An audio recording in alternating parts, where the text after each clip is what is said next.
Good morning, dear students. Assalamu alaikum. I am Kamar Abbas Malik and welcome to online classes. Today's our topic is VBT of complexes.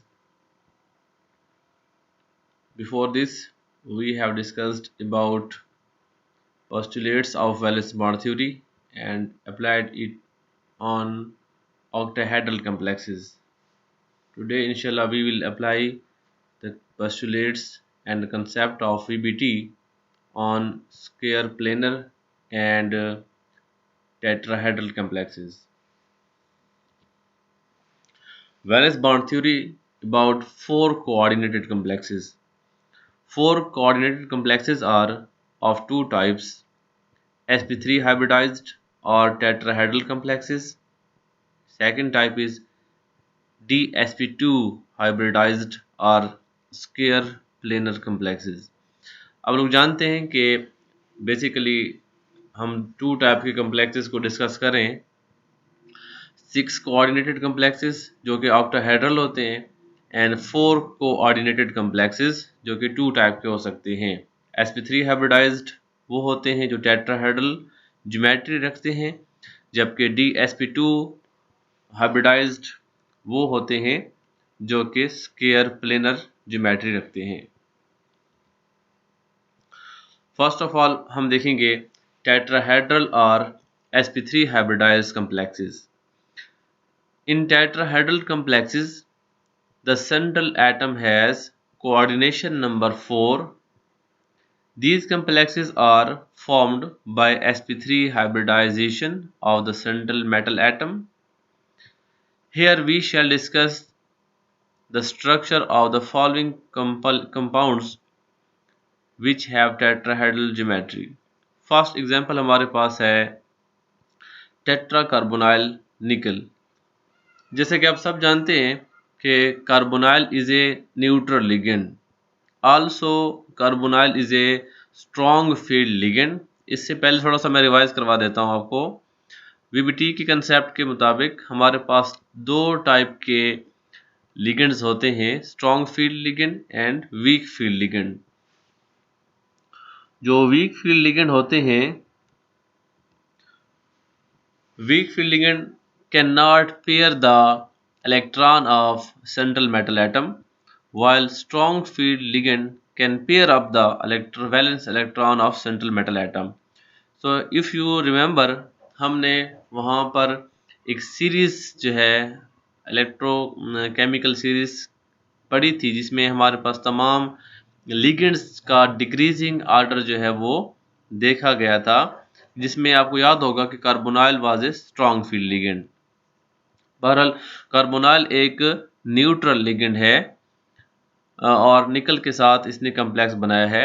So this is a neutral complex. Remember that whenever nickel and carbonyl का complex बनता है ये neutral होता है, because as carbonyl has zero charge, so nickel also have zero charge, so this is called neutral complex. In this complex compound nickel is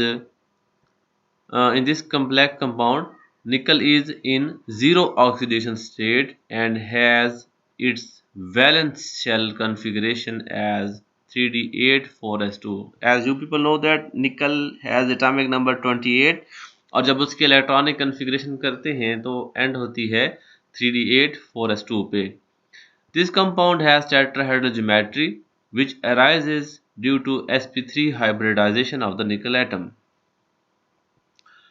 The magnetic studies of the nickel tetracarbonyl have indicated that this molecule is diamagnetic in nature. That means n is equal to 0. What is n? N mean unpaired or non-bonding electron. What is diamagnetic? As we know that according to the magnetic properties, complexes are of two types: paramagnetic, diamagnetic. Those complexes which contain unpaired electron are being attracted by the magnet, so these are called paramagnetic, while those complexes which are not attracted by the magnet are called diamagnetic. So this molecule is diamagnetic. how it is possible that nickel, when have 3d8 electron, there must be some unpaired electron, but why this molecule or this complex is diamagnetic, showing that the two 4s electron are forced to pair up with 3d orbitals. चलो चलते हैं इसकी BBT orbital की तरफ, BBT diagram की तरफ. Nickel atom, atomic number 28, has electronic configuration 3d8, 4s2, 4p0. In this case, as we know that D is a subshell having 5 orbitals, 1, 2, 3, 4, 5. And there are total 8 electron according to Hund's rule. 5 orbitals में 5 electron पहले आप unpaired सब में fill कर देंगे, उसके बाद 3 electron बाकी बच गए तो वो पेयर अप हो जाएंगे. Still 2 orbitals are half filled और अनपेयर्ड. उसके बाद क्या है, 4s में 2 इलेक्ट्रॉन है.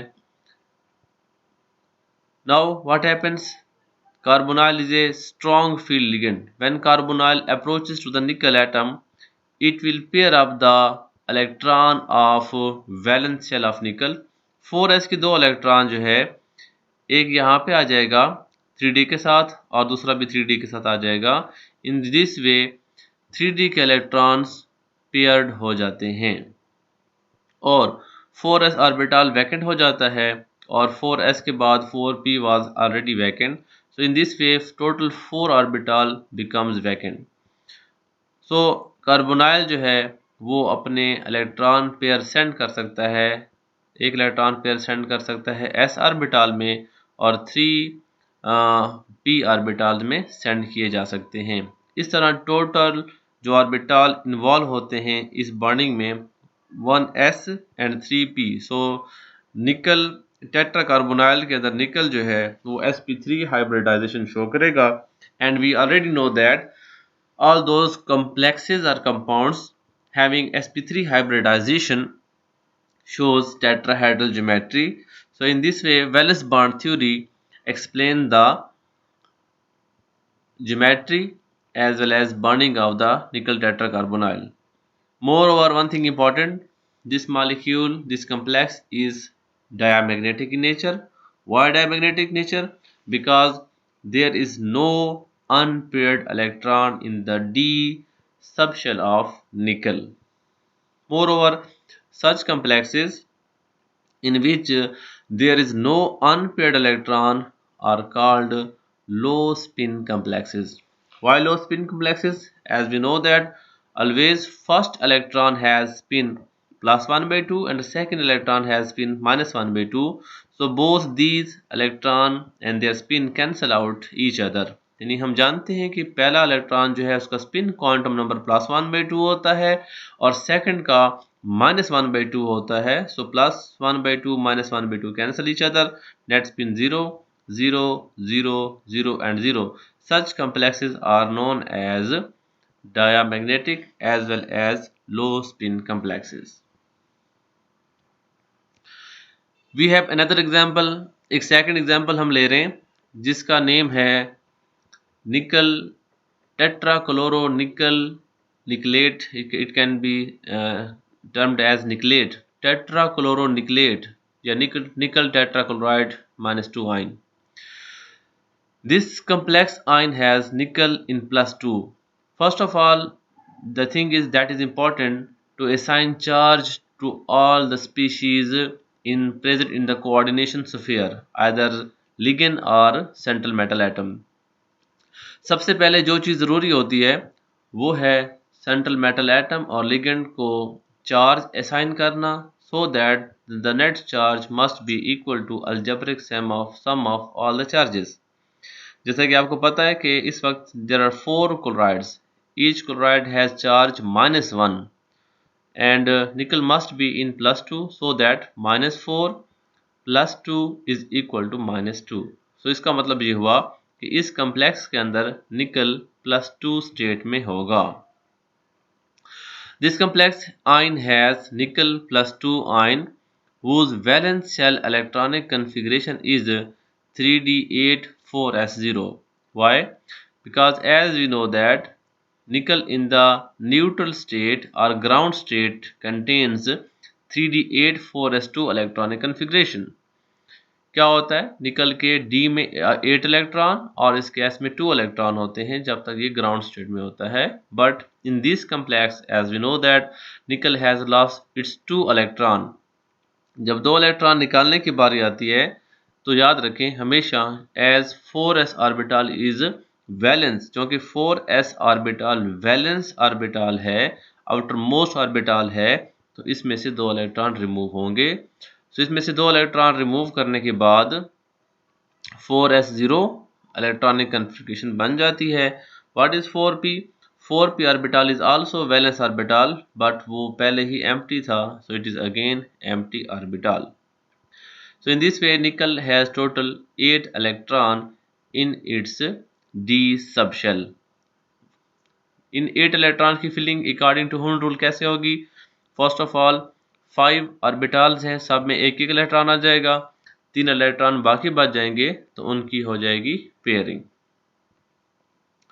उसके बाद क्या है?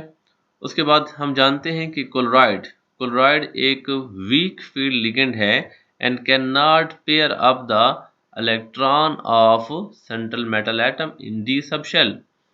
अब यहाँ पर 2 इलेक्ट्रॉन अनपेयर्ड तो हैं, लेकिन क्लोराइड आयन जो है या क्लोराइड लिगेंड जो है can not pair up these electron. So उसके लिए क्या है, मजबूरी है कि ये अपने इलेक्ट्रॉन जो है वो सेंड करेगा किसमें? Next s orbital and 4p orbital में.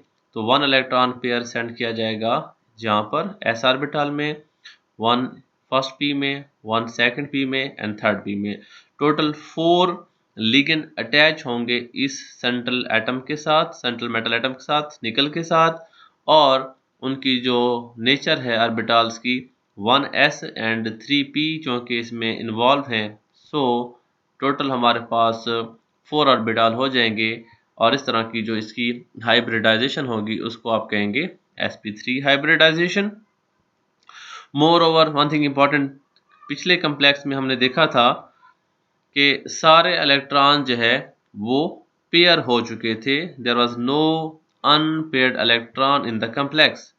बट इस कम्प्लेक्स के अंदर आप देख रहे हैं कि there are 2 electron left behind unpaired.